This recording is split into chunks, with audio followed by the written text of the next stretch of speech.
another question is, if I was to sin every single second from the moment I was born till the second that I die, would the just punishment of that be an eternity of torture? Hi, that's what we're going to talk about today. Hell.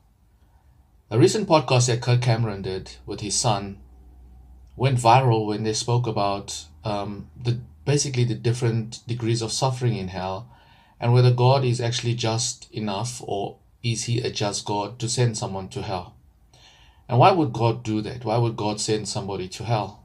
Well, let's get into the video, the rest of the video, and then I'll react at the end, because there's different reasons why God would send people to hell.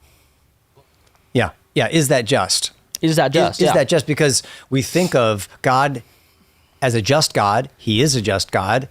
And we believe that the punishment should fit the crime. Exactly. And so if the punishment was cruel and unusual punishment that went far beyond the severity of the crime, that would no longer be just. Mm-hmm. So is that really just? An eternity of conscious torment for a limited lifetime of sin?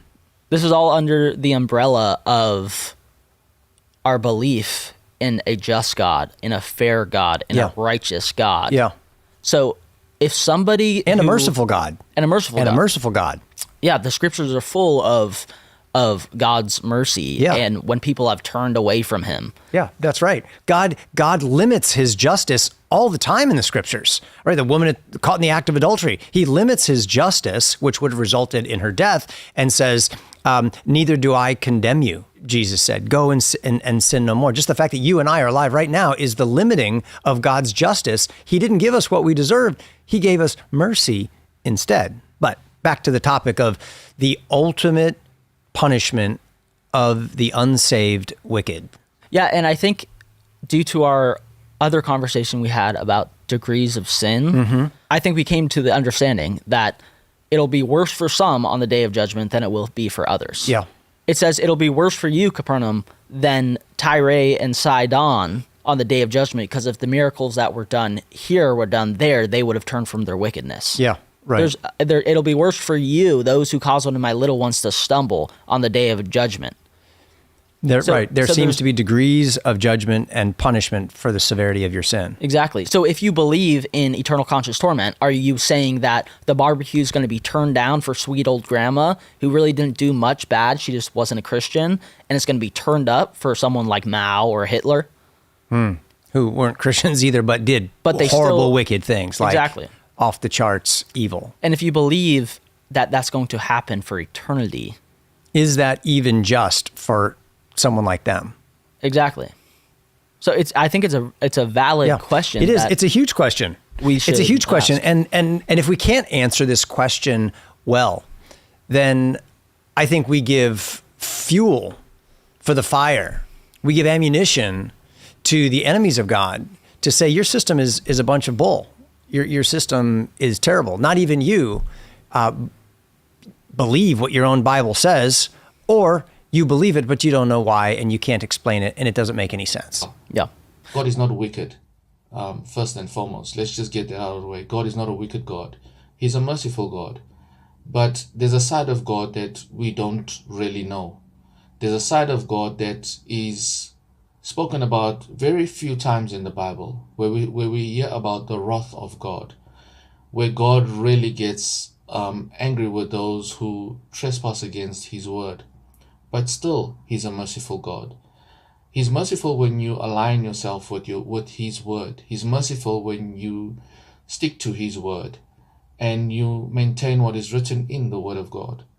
When you go against his word and you go against his will, then we get to see another side of God. Now, no matter what your belief structure is, there's one thing that God will use when it comes to judgment of all mankind, and that's his word. You know, when Jesus came, he said, "Lo, in the volume of the book, it is written of me, I come to do thy will, O God." So Jesus basically came to do everything that was written concerning him in the word.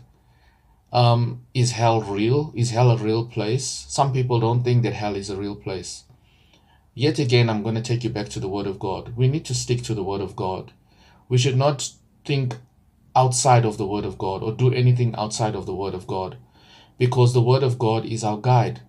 Jesus spoke about hell. There's an account that Jesus gave of the rich man and Lazarus. And he said that in hell, the rich man lifted up his eyes, lifted up his head in torment, and he saw Lazarus afar off.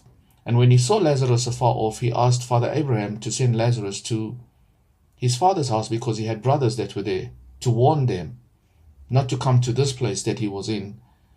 Something striking that I want to get across to you is that Jesus said that this man was in torment. He was in suffering. He was in pain. So when you find things like this in the Bible, you ask yourself, but why was this rich man in torment? The rich man was in torment because of the state of his heart, not because he was rich. It was the state of his heart. He closed his heart to the cry of Lazarus. So when he closed his heart to Lazarus's cry, he could not go to heaven because there was no love found in him. Whatever love he had for himself.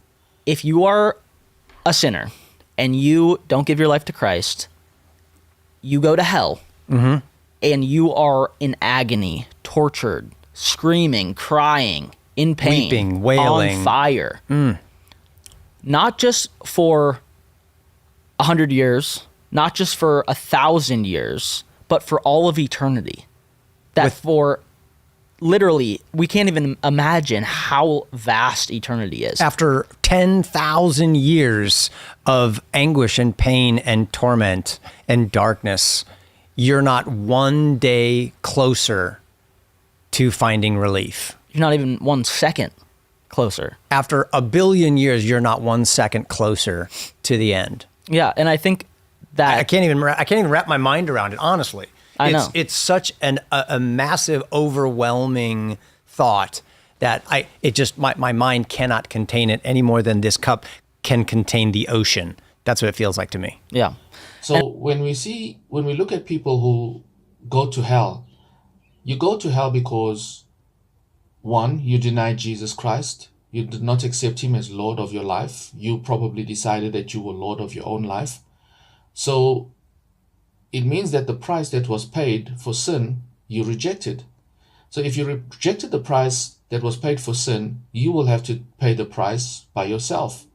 And no man can pay the price for sin. Only Jesus can, and he did. And that is one reason why someone will go to hell. When you reject Jesus Christ, you reject the price that was paid for sin. Another reason why anyone will go to hell is because the state of your heart. If you are wicked, if you have malice in you, if you have an unforgiving spirit or an unforgiving heart, you cannot go to heaven. You remember on the cross, Jesus said, Father, forgive them, for they know not what they do.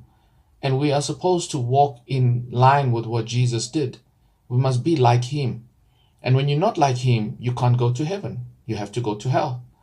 Also, when a person lives in wickedness, the person is destined for hell.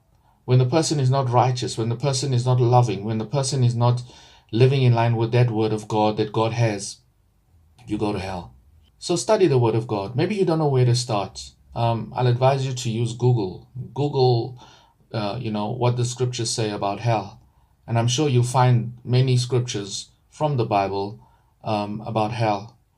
And, no matter what people say about heaven, about hell, is God merciful? Is God not merciful? Why will God send someone to hell? We have the word of God. So we need to stick to the word of God. There are very many erroneous teachings in the world right now that are designed to lead people astray, to keep them in darkness, and not to bring them to God's marvelous light, not to bring people into salvation. Please stay away from such teachings, because it will not be good for your spiritual growth. I hope that this video has blessed you today. Stay in the word of God. Don't forget to like, subscribe, and hit the notification bell. I'll see you in the next video.